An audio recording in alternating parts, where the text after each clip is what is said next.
Hello guys, how's it going? Screezilla here, I hope you're going well.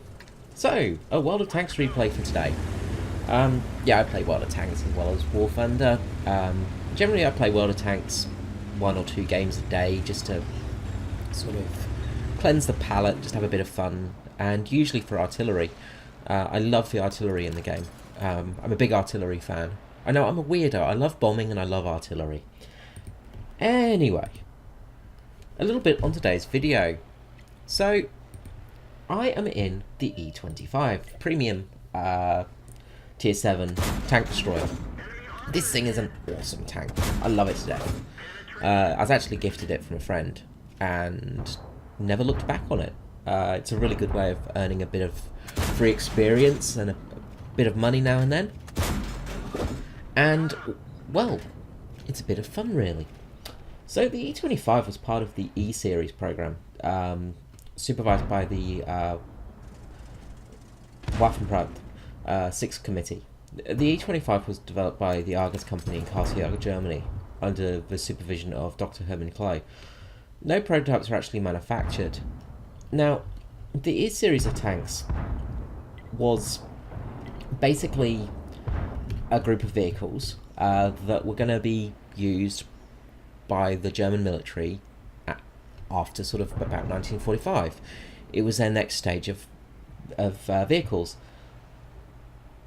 The Entergelung series, more commonly known as the E-Series, was the late World War II attempt by the Germans to produce a more standardised series of tanks. There were to be standard designs in 6 different weight classes, from which several specialised vehicle variants were to be developed. This was necessitated by the extremely complex tanks designs that had resulted in poor production rates and mechanical unreliability. So things like the Tiger and the Panther and things like that, they were great tanks, but they tended to have a lot of issues because, well, simply they were too advanced for their time. The E-Series was designed to be simpler, cheaper to produce, and more efficient than their predecessors.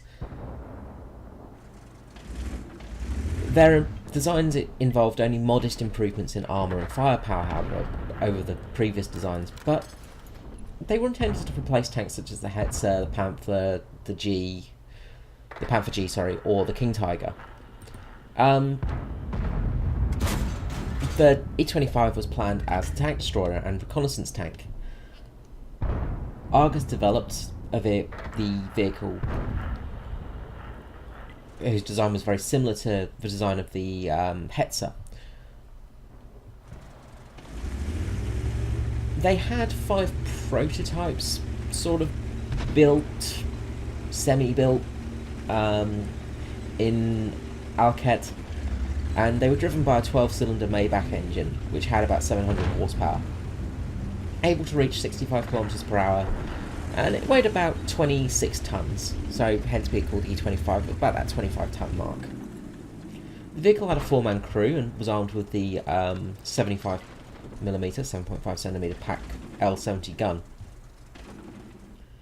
Additionally, there was the anti-aircraft flak 2cm in a small rotating tower, so just on top of the gun. Later versions were supposed to mount a 10.5cm KWK L28 gun. So they were going to be pretty heavily armoured, and they had some pretty good armour as well.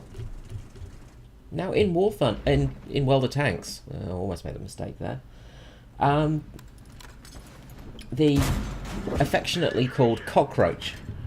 As I said, it's a premium tank. Now you can't get it anymore on the servers. It sort of comes around now and again as a special vehicle. So you sort of do miss out a bit on this. But if it does come around, most people will grab it with great glee because it's a fantastic tank. It's got an extremely high rate of fire. It's got a relatively low alpha damage though, so it's not the most damaging vehicle, but it does do some decent hits. It's pretty reliable, and it generally penetrates most things. The main thing is it's super fast, and it will just chip away at health, and that's it. Like, it just chips, and really damages the enemy. And that's the beauty of this tank, is it's really stealthy. It's very hard to spot. It's very, very fast. And it's very, very low profile. And, well, when you hit, you do some nice damage with it.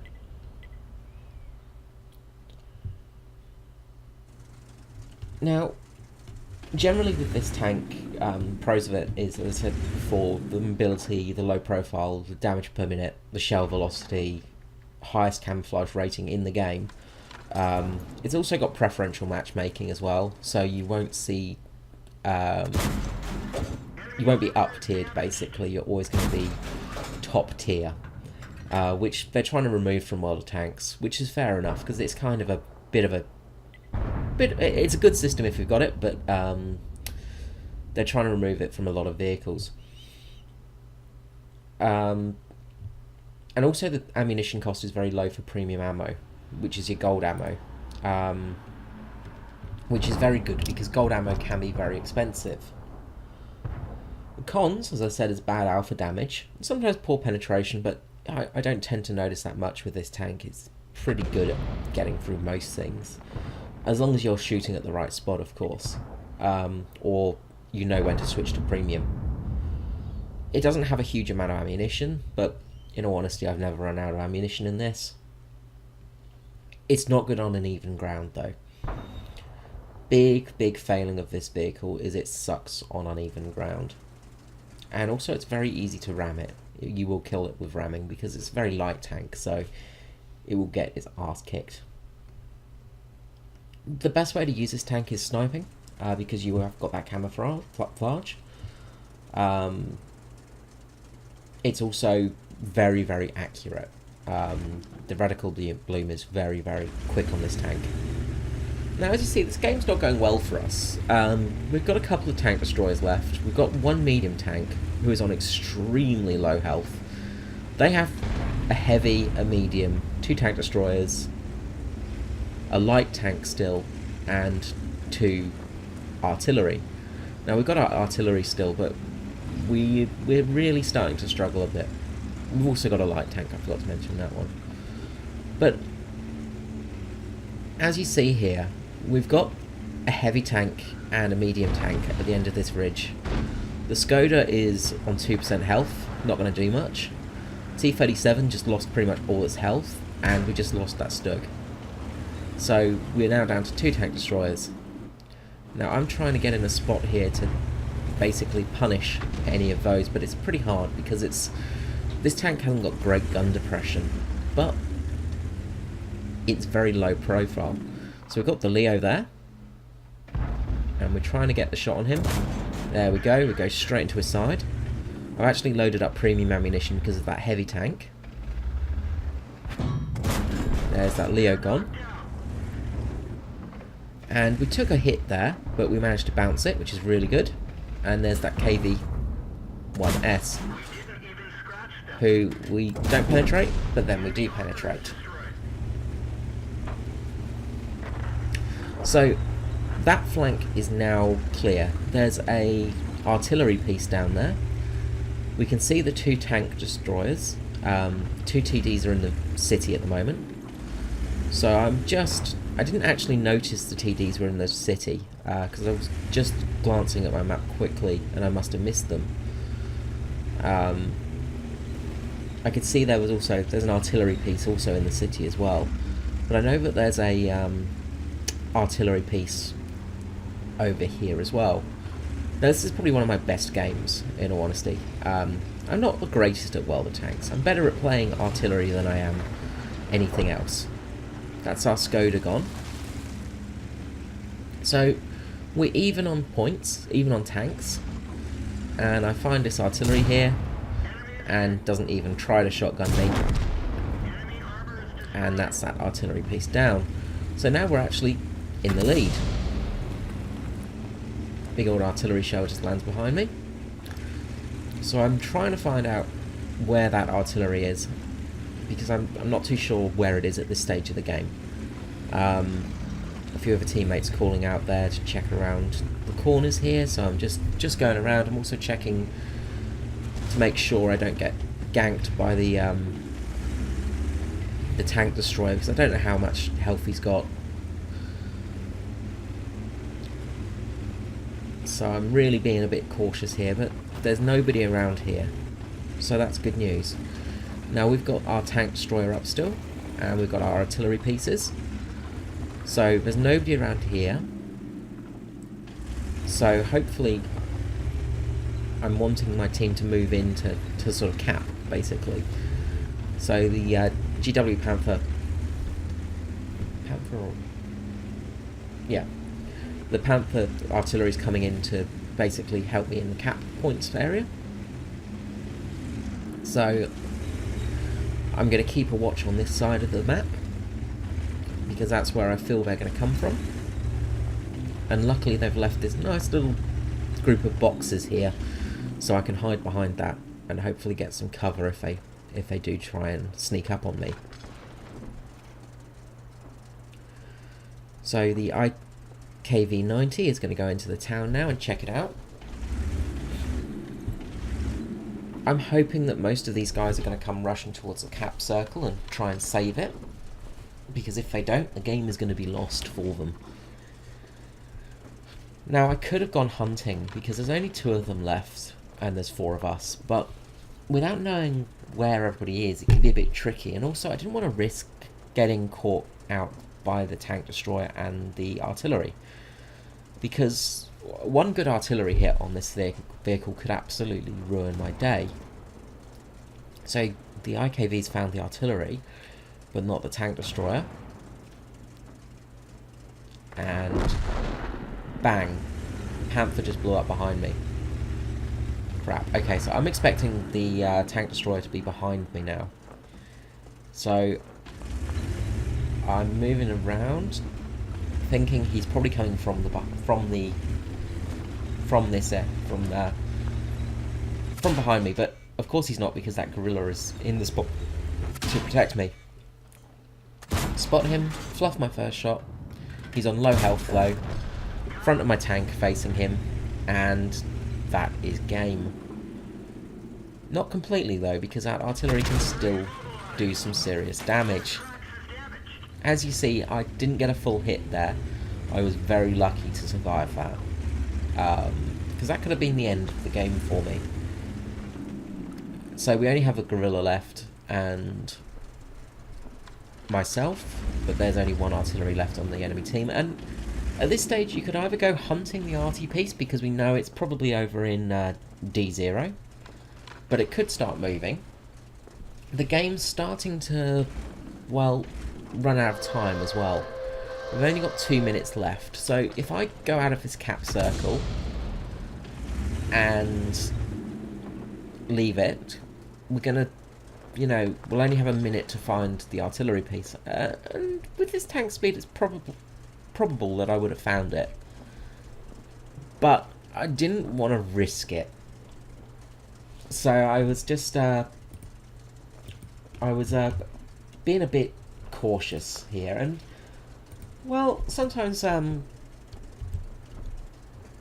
caution is the better part of valor. I probably should have gone and tried out my luck once the gorilla got into the cap circle, but as said, it's not my playstyle. I prefer to win than lose, and without knowing exactly where he is, I decided, well, I'm going to go for the victory. So that is the end of the match. I hope you enjoyed it. So I will just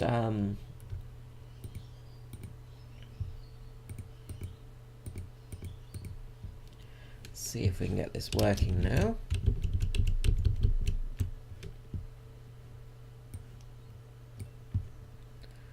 Dum dum dum dum dum.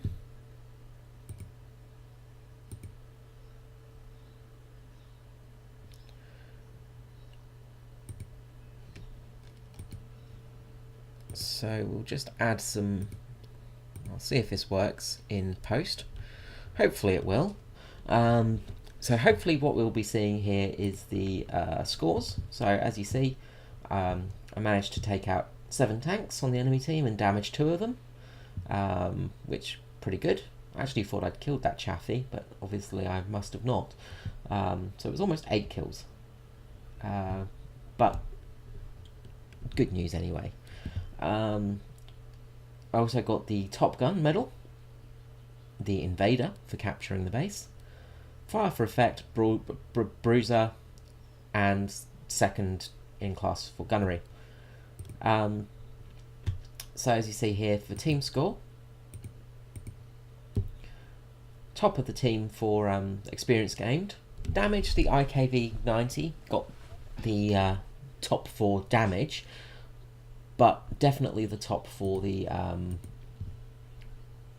for vehicles taken out. The M12 artillery actually on the enemy team did a really good job getting 4 kills. So fantastic job, and well, it didn't die in the end, so even better. As I said, I could have probably gone after him and taken him out, but I didn't quite want to go down that path. And as you see, made an okay profit. I'm running a standard account, not premium, so only 18,207 silver coins made. If I was running premium, would have been about 35,000. Ammunition cost a little bit there though, because I would have made about 31,000 without using any premium ammunition, I'd say, because using that premium ammunition does really rake up the cost. But yeah, that is it for today. So I hope you enjoyed this video. I hope you enjoyed something different with World of Tanks. Please let me know. As I say, I don't do many of these videos because I don't get many good replays for them, but when I do, I might add them up. Okay guys, have a fantastic day, and I'll see you next time. This is Screezilla out. Ta-ta.